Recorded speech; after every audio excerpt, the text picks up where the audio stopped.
Bueno, vayan prendiendo las cámaras, no vamos a pasar presentación, vamos a ver un resumen de la clase de emulsiones. En el apunte igual tienen toda la teoría, pero prendan las cámaras, así vamos viendo esta parte.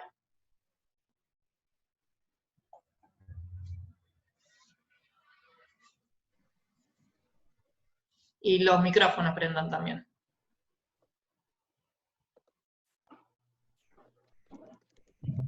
Bueno, lo que vamos a ver hoy es la segunda parte de sistemas dispersos, que incluye las emulsiones y las espumas. Las emulsiones son sistemas heterogéneos, bueno, los dos son sistemas heterogéneos. En el caso de las emulsiones, una fase es acuosa y otra fase es lipídica, ¿sí? Y se pueden clasificar en dos tipos las emulsiones. Las que son OW, que sería Oil in Water, son gotas de aceite en una fase continua que es acuosa. La mayoría de las emulsiones son de este tipo, por ejemplo la crema de leche. ¿Está bien? Las gotas de aceite o de grasa en una fase continua acuosa, es O/W. Las emulsiones que son inversas a esta, por ejemplo en la mayonesa o en las margarinas, son water in oil, W/O. Entonces ahí vamos a tener gotas de agua, en realidad gotas de fase acuosa, no de agua pura, en una fase continua que es lipídica. ¿Está bien?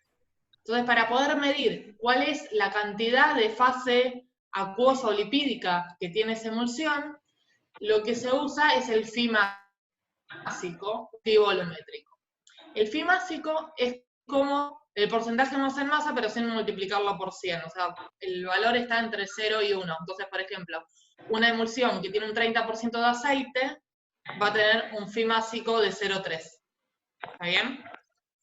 Y el phi volumétrico sería como una concentración volumen en volumen, también sin multiplicarla por 100. Entonces, si tiene un 30%, por ejemplo, tiene 30 mililitros de aceite en 100 mililitros de emulsión, va a tener un phi volumétrico de 0,3. ¿Está bien? En el caso de las espumas, tenemos un sistema que también es disperso, también es heterogéneo, y vamos a tener burbujas de aire o de otro gas, ¿sí? En una fase continua que es acuosa. Las espumas pueden ser líquidas, semisólidas o sólidas. Por ejemplo, una espuma líquida puede ser la espuma de una cerveza. Una espuma semisólida en una crema chantilly o en una mousse, por ejemplo. Y una espuma sólida en un bizcochuelo, en un pan. ¿Está bien? ¿Vamos bien hasta acá? Sí. ¿Sí? Bueno. Entonces, ambos sistemas son termodinámicamente inestables. Esto quiere decir que con el tiempo, ¿sí?, se van desestabilizando, o sea, van pasando a un sistema que es termodinámicamente más estable. Pensemos cómo es que preparamos una emulsión. Mezclo agua y aceite. ¿Qué tengo que hacer después para que se forme la emulsión? Batir. Batir. Tenemos que batir. Ese batido, lo que le estamos dando es trabajo mecánico, es energía, ¿sí? Entonces, si yo tengo las dos fases separadas, o sea, el agua y el aceite por separado, ese sistema va a tener una determinada energía. Si yo lo bato, le estoy dando más energía, o sea que la emulsión que se forma va a tener más energía que las dos fases por separado. Y cuanto más energía tiene un sistema, es más inestable termodinámicamente. Todo sistema va a tender a su forma de mínima energía. En este caso sería a las dos fases por separado otra vez. Por eso cuando hago una emulsión, con el tiempo, esa emulsión se va a volver a separar sus fases. ¿Está bien? Eso va a pasar tanto con emulsiones como en espumas. Lo que tenemos que intentar es que ese tiempo sea lo más largo posible. O sea, que esa separación de fases ocurra lentamente. ¿Está bien? Entonces, resumiendo, todas las emulsiones y todas las espumas son termodinámicamente inestables porque tienen mayor energía que las dos fases por separado. ¿Está bien? Esa sería la estabilidad termodinámica. Ahora, el tiempo que tarda la emulsión o la espuma en desestabilizarse, o sea, en volver a tener sus dos fases por separado y por lo tanto menor energía, ¿sí?, Eso habla de la estabilidad cinética, ¿está bien? O sea, la cinética es el tiempo que va a tardar en desestabilizarse. Pero desestabilizarse se va a desestabilizar, porque es termodinámicamente inestable. ¿Se entiende la diferencia? ¿Sí? La termodinámica tiene que ver con la energía de ese sistema.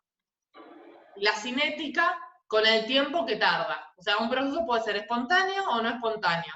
Es espontáneo cuando ocurre sin adición de energía. En este caso, la desestabilización es un proceso espontáneo. Y la formación de la emulsión es un proceso no espontáneo. Yo le tengo que dar energía para que se forme. ¿Está bien? ¿Estamos bien hasta acá? ¿Seguro? Sí. Bueno, Sí, sí. entonces, Sí. una vez que podemos definir entonces la diferencia entre estabilidad termodinámica y estabilidad cinética, ¿sí? Vamos a ver cuáles son los procesos de desestabilización. Ustedes en el apunte van a ver que tienen ahí como los esquemas, ¿sí? Las imágenes de estos procesos. Ahí va a haber una diferencia entre lo que es una emulsión y una espuma. En el caso de las emulsiones, vamos a verlo en el caso de las emulsiones aceite en agua, o sea, cuando las gotas son de aceite, que es, digamos, las emulsiones más comunes. Esas gotas de aceite, como tienen menor densidad que la fase acuosa, por una diferencia de densidad van a tender a ir a la superficie. ¿Sí? Ese proceso se conoce como cremado, o sea, la emulsión crema. Entonces se va a formar en la parte superior una fase crema, que es una emulsión, pero mucho más concentrada en aceite. Y en la fase inferior va a estar la fase acuosa, que puede ser que todavía tenga algunas gotas de aceite, pero en una concentración menor a la inicial. ¿Está bien? Entonces ese proceso se llama cremado. Eso se ve mucho en emulsiones que son diluidas. Después hay otro proceso que es la floculación. En una emulsión, las gotas están por separado, pero cuando se juntan, pueden formar flóculo, que sería como un racimo de uvas, ¿está bien? Ese flóculo se puede comportar como una partícula más grande. Entonces, cuanto mayor es el radio de la gota, el ascenso, o sea, el cremado, va a ser más rápido. Y si se forma el flóculo, si bien la gota no perdió su individualidad, o sea, la gota sigue teniendo el mismo tamaño, pero al estar agrupada con varias gotas, esa partícula tiene un tamaño más grande y va a cremar más rápido. También va a subir con mayor velocidad. Hay una ley que se llama ley de Stock, que relaciona la velocidad de cremado con los distintos parámetros de la emulsión. ¿Está bien? La velocidad de cremado depende del radio de la gota, ¿sí? Del radio al cuadrado, o sea que cuanto más grande es la gota, más rápido va a cremar. Depende de la diferencia de densidad entre ambas fases, o sea, entre la fase lipídica y la fase acuosa. Depende de la gravedad, ¿sí? En situaciones normales la gravedad, digamos, es 10 metros sobre segundo cuadrado, pero por ejemplo si centrifugamos una emulsión, estamos aumentando G, estamos aumentando la gravedad. Entonces eso favorece la separación de fases. ¿Sí? Y la velocidad depende también, pero en forma inversa, de la viscosidad de la fase continua, lo cual es bastante intuitivo. Si la emulsión es más viscosa, o sea, si la fase continua es más viscosa, las gotas van a tener menos velocidad de movimiento, entonces van a subir a menor velocidad. ¿Bien? Después, bueno, ahí tienen la ley de Stock, pero es 2/9 por radio al cuadrado por delta de densidad por G dividido la viscosidad. ¿Está bien? Entonces es directamente proporcional al radio, a la diferencia de densidad y a la gravedad, e inversamente proporcional a la viscosidad. ¿Sí? Entonces eso es para determinar la velocidad con que la gota se mueve. ¿Para dónde se va a mover? Para arriba, o sea, va a cremar. En el caso de una emulsión aceite en agua. Cuando se forma un flóculo, lo que se toma de radio no es el de la gota individual, sino el del flóculo. Por eso el flóculo crema más rápidamente, porque la partícula es más grande. ¿Está bien? Puede pasar también que el flóculo que se forme no forme una partícula individual, ¿sí? No como un racimo de uva, sino que forma un entramado, como una cadena, que es más parecido, salvando las diferencias, a lo que sería una red tridimensional de un gel. ¿Está bien? Eso, cómo flocula va a depender del emulsionante y de la concentración de aceite. Pero si se forma ese tipo de estructuras, o sea, de flóculos que son ramificados, ahí no se forma una partícula más grande que crema más rápidamente, sino que al contrario, esa estructura estabiliza la emulsión. ¿Sí? Porque se forma tipo una red tridimensional. Entonces esas gotas están unidas entre sí, pero están inmovilizadas en esa estructura. Entonces la formación de flóculos puede dar lugar a una emulsión más inestable, porque crema más rápido, si se forman flóculos que son partículas más discretas, o una emulsión más estable si se forman flóculos con forma de red tridimensional. ¿Estamos bien hasta acá? ¿Sí? Bueno, otro proceso de desestabilización es la coalescencia. La coalescencia es cuando dos gotas de aceite se juntan y se forma una gota más grande. ¿Está bien? Pau, ¿querés que comparta el apunte? Así se va viendo la foto. La parte de las fotos, si querés. Dale. Entonces, la coalescencia se une en estas dos gotas, ¿sí? Bueno, dos o más gotas, ¿no? Y se forma una de mayor tamaño. Eso va a hacer que esa gota de mayor tamaño creme más rápido. Cuando la coalescencia es más masiva, digamos, cuando son muchas las gotas que coalescen, se van a ir a la superficie y se va a formar una capita de aceite en la superficie. Esa capita de aceite, yo no veo la parte de abajo, no sé. Ahí va. Ahí está. Esa capita de aceite se llama oiling off. Sería como la salida del aceite. ¿Sí? Y si se produce oiling off con todo el aceite, entonces directamente tenemos una separación de fases. O sea, el oiling off sería una separación de fases, pero de una fracción del aceite. Pero cuando todo el aceite se separó, bueno, es una separación de fase completa. ¿Está bien? Y lo que nos queda acá es la desproporción. Las gotas chiquitas, ¿sí? El aceite, o sea, una gota de otra está separada por fase continua. Pero si bien son fases insolubles o inmiscibles entre sí, hay una pequeña difusión de los triglicéridos a través de la fase acuosa. Entonces, las gotas chiquitas se van haciendo cada vez más chicas y el aceite de esa gota chica difunde a través de la fase continua hacia otra gota más grande, y la más grande se hace cada vez más grande. ¿Está bien? En realidad esas gotas están muy pegadas unas a las otras, ¿no? Entonces con esto lo que se obtiene es que las gotas chicas son cada vez más chicas y las grandes son cada vez más grandes. Cuando se forma una emulsión, como se ve en la imagen superior, la mayoría de las emulsiones son polidispersas. Eso significa que las gotas que se forman no son todas exactamente del mismo tamaño. Hay gotas más grandes y hay gotas más chicas.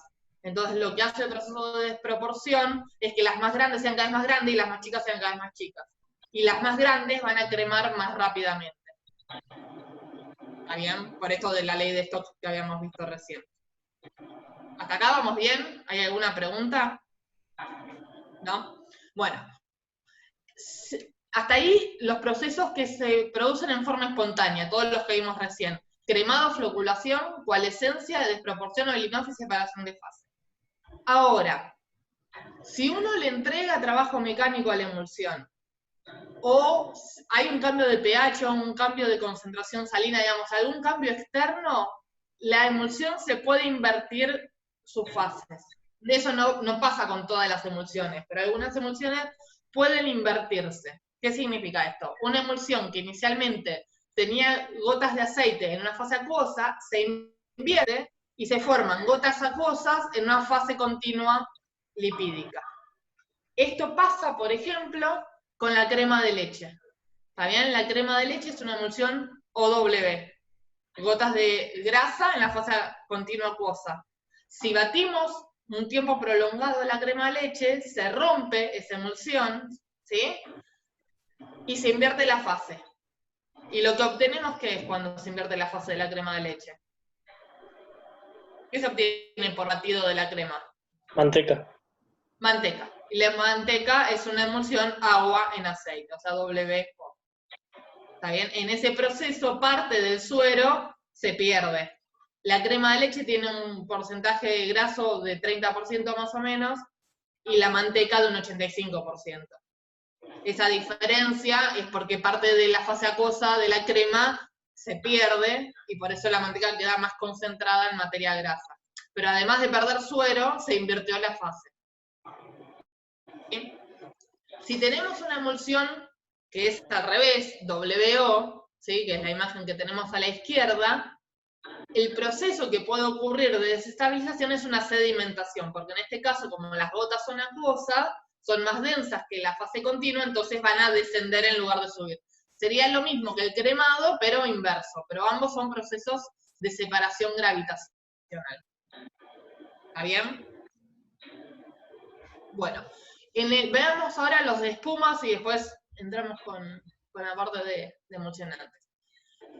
Ahí, a ver, subite un poquito. Flóculos. Los flóculos. Acá vemos los dos tipos de flóculos. El flóculo A, ¿sí? Nos da una partícula más grande con una velocidad de cremado mayor, ¿sí? Porque es un flóculo compacto. En cambio, el flóculo B, que es un flóculo más, con una estructura más ramificada, como si fuera una red tridimensional, va a hacer que la estabilidad de esa emulsión aumente, porque esas gotas, al estar formando parte de ese flóculo, no van a tener movilidad y no van a poder cremar. Ni coalescer, ni, digamos, no van a poder modificarse.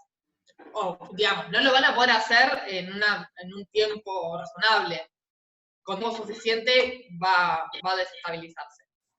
Bueno, vamos ahora a ver los de las espumas. Las espumas, los procesos son similares, aunque algunos llevan nombres distintos, pero es más o menos lo mismo. En una espuma, las burbujas, ya sean de aire o de, digamos, de un gas en particular o de una mezcla o de aire, podemos tener, por ejemplo, el drenado y floculación, que pasan en simultáneo. Esas burbujas van a ascender, también es una separación gravitacional, ¿también? Las burbujas suben, entonces en la parte superior se concentra más de burbujas, y el líquido empieza a drenar, empieza a descender. ¿Sí? También vamos a tener un proceso de desproporción, que es igual al proceso que ocurre en emulsiones, de hecho es más frecuente en espumas que en emulsiones, entonces el aire difunde a través de la fase continua, y en las burbujas chicas se hacen cada vez más chicas, las burbujas grandes se hacen cada vez más grandes. El colapso es cuando dos burbujas se unen y se forma una burbuja más grande. Sería como lo análogo a la coalescencia. La diferencia acá es que cuando la burbuja es más grande, ¿sí? Va a subir más rápidamente, pero no vamos a tener una capa de aire en la superficie. Ahí ya directamente el aire va a salirse de ese sistema, ¿está bien? Nos va a quedar la espuma con menos aire. Si el tiempo es suficiente, nos vamos a quedar solamente con la fase continua y nada de aire. ¿Sí? En muchas espumas lo que se observa es que se forman espumas poliédricas. En una espuma envejecida, las burbujas, que inicialmente son más esféricas, o sea, la burbuja está rodeada de una capa de líquido, que se llama lamela. En esa capa de líquido está el agua y los emulsionantes, bueno, todas las sustancias que tenga disuelta esa fase acuosa. Cuando va pasando el tiempo, esa lamela se va haciendo cada vez más delgada porque el líquido empieza a drenar. Entonces las burbujas se empiezan a acercar. Y si están lo suficientemente juntas, se empiezan a deformar. Antes de romperse, se empiezan a formar burbujas con esta forma poliédrica. Esto se ve mucho en una espuma de jabón o de detergente, por ejemplo, que se forman burbujas grandes y tienen como lados. No es totalmente esférica. Bueno, hasta acá estamos bien. ¿Sí?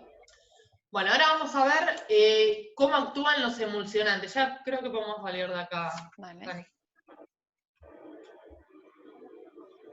Entonces, volvamos a lo que era la formación de la emulsión o de la espuma. Lo vamos a ver para la emulsión, pero en la espuma es algo más o menos similar.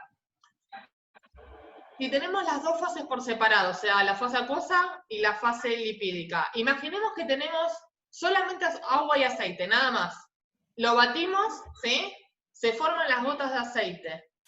¿Qué pasa después que se formó la gota de aceite?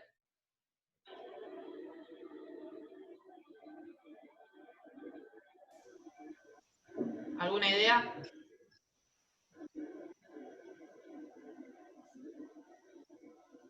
¿No? Lo dije al principio. Cuando se forman las gotas de aceite, después con el tiempo, esas gotas de aceite empiezan primero a cremar hasta llegar a la superficie y después se produce la separación de fase otra vez. O sea, volvemos a la situación inicial. ¿Por qué volvemos a esa situación inicial? Porque es termodinámicamente más estable las fases por separado que las fases formando una emulsión. ¿Sí? Ahora, si en el sistema tenemos agua con alguna proteína, por ejemplo, sin aceite, solo agua y proteína, y bato el agua con la proteína, ¿qué va a pasar con esa proteína? ¿Se puede desnaturalizar? ¿Y qué pasa cuando se desnaturaliza? ¿Qué pasa con la estructura? ¿Cómo queda? Desplegada. Queda una estructura desplegada, ¿sí? Pero las proteínas, especialmente las globulares, tenían en su interior grupos que eran hidrofóbicos, ¿sí? Y los grupos más polares estaban en la superficie en contacto con el agua. Y esa es la forma más estable termodinámicamente, ¿no? Cuando, digamos, uno no le agrega un factor externo como el batido. O sea, termodinámicamente es la forma con menor energía la nativa.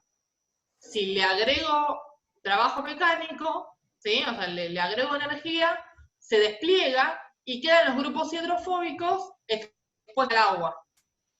Y eso no es muy estable. Digamos, no es tan estable como su forma nativa. Ahora, ¿qué pasa si tengo las tres cosas juntas? O sea, el agua, el aceite y la proteína. ¿A qué pantalla fuimos, Dani? Romina Erlein me parece que compartió la pantalla. No me aparece. Bueno, a ver, volvamos a la vista que estábamos todos. A ver. No lo puedo sacar yo. Ahí está.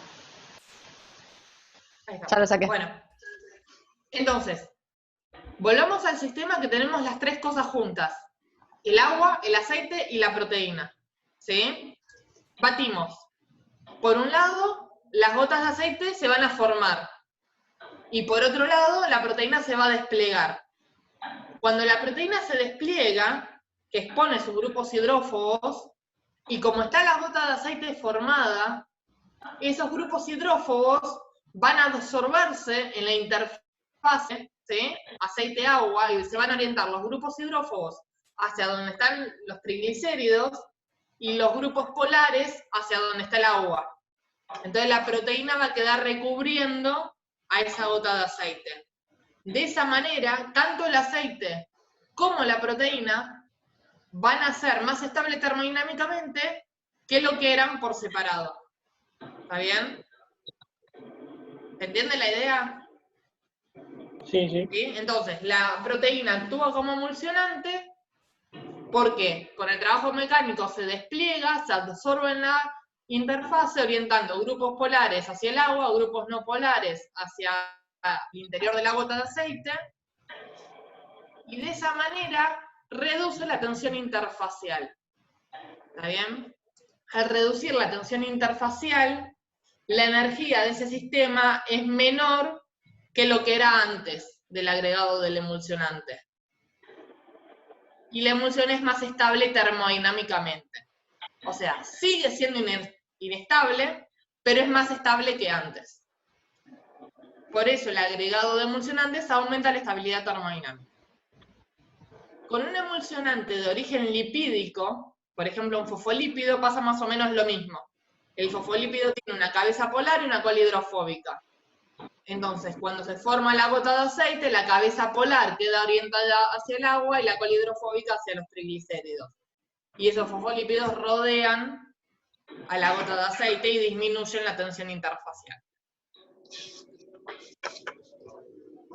¿Estamos bien hasta acá? ¿Sí? Sí. En una espuma pasa lo mismo, pero en lugar de aceite tenemos aire u otro gas.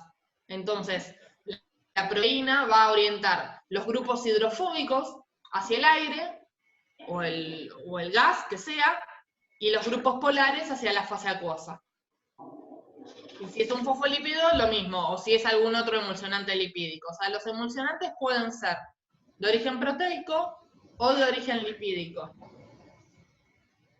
Hay también algunos emulsionantes de origen glucídico, pero los principales son proteicos o lipídicos.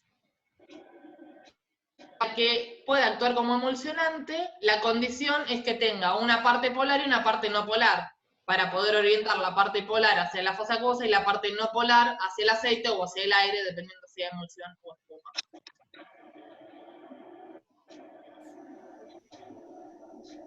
¿Está bien entonces hasta acá? Otro aditivo que se usa en emulsiones y en espuma son los estabilizantes, que ya los vimos. Los estabilizantes son hidrocoloides, también podrían ser proteínas, o sea, hidrocoloides, ¿no? De origen glucídico o proteico. Lo que van a hacer los hidrocoloides es aumentar la viscosidad de la fase continua. Como aumenta la viscosidad de la fase continua, las gotas van a tener disminuida su movilidad y esa emulsión va a ser más estable, o esa espuma va a ser más estable. Pero en el caso de los hidrocoloides, o sea, de los estabilizantes, lo que modifican es la estabilidad cinética de la emulsión, no la estabilidad termodinámica. Esa es la diferencia entre el emulsionante y el estabilizante. El emulsionante estabiliza porque modifica la energía del sistema, entonces aumenta la estabilidad termodinámica. En cambio, el estabilizante aumenta la viscosidad de la fase continua y lo que modifica es la estabilidad cinética. O sea, el proceso de desestabilización va a tardar más tiempo en ocurrir porque esas gotas o esas burbujas tienen menos movilidad, porque el medio es más viscoso.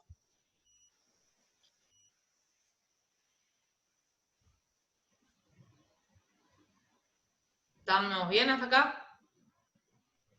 Sí. ¿Sí? A ver, creo que repasamos ya todos los temas, ¿no?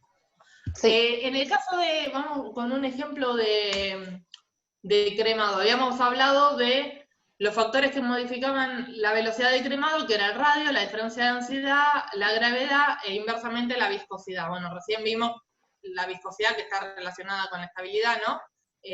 Cómo actúan los estabilizantes. Ahora, ¿cómo se hace para obtener crema de leche a partir de leche? ¿Cómo se hace en la industria para obtener crema? ¿Lo vieron alguna vez?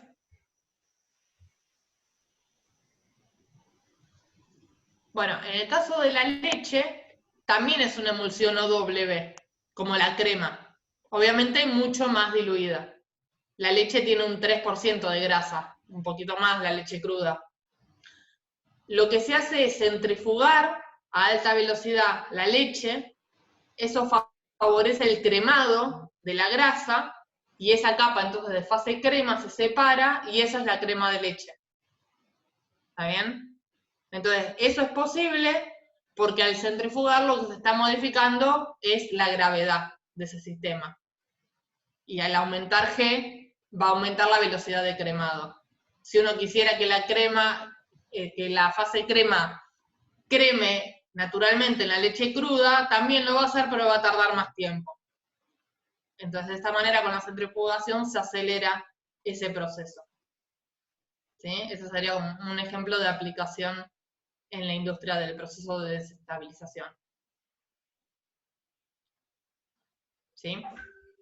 Bueno, ¿alguna pregunta con este tema? Después igual de leer el apunte y la bibliografía seguramente que le surgen algunas dudas, pero más o menos ¿se entendió la idea de esto? Sí. Sí, sí. Bueno, de lo anterior, ¿quieren hacer alguna consulta? ¿De los temas anteriores?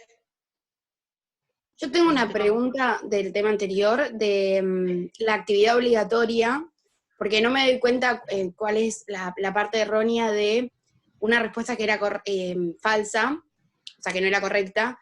Durante la gelificación, los gránulos de almidón absorben agua y se rompen parcialmente, liberando la amilopectina y amilosa hidratada al seno Sí. de la dispersión. Bueno, ¿Qué? ese proceso que describiste es gelatinización, no gelificación. Ah, ok.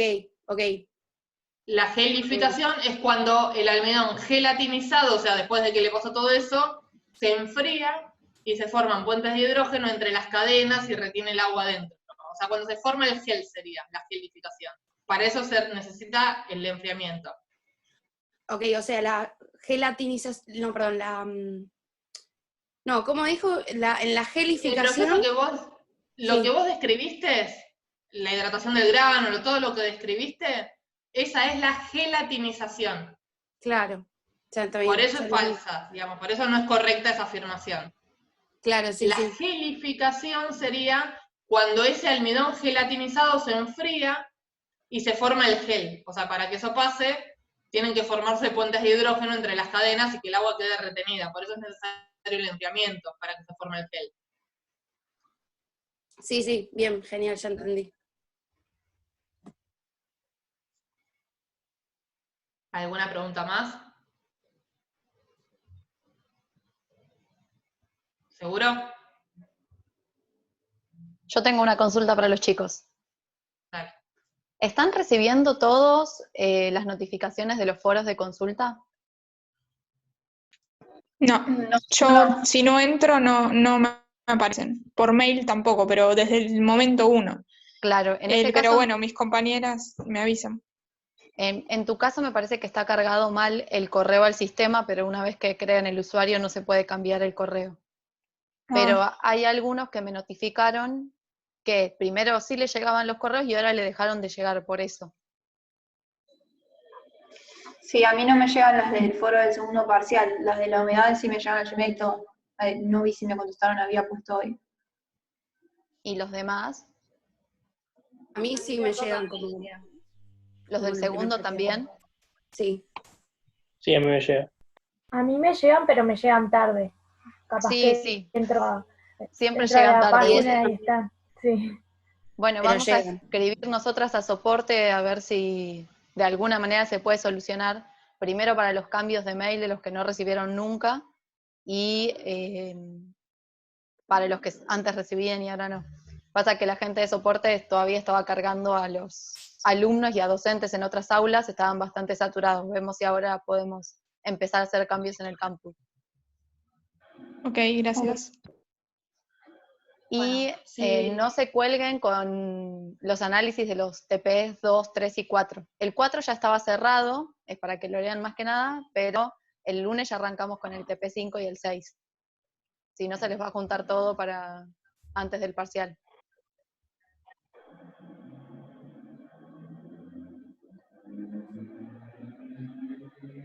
Bueno, ¿alguna pregunta más?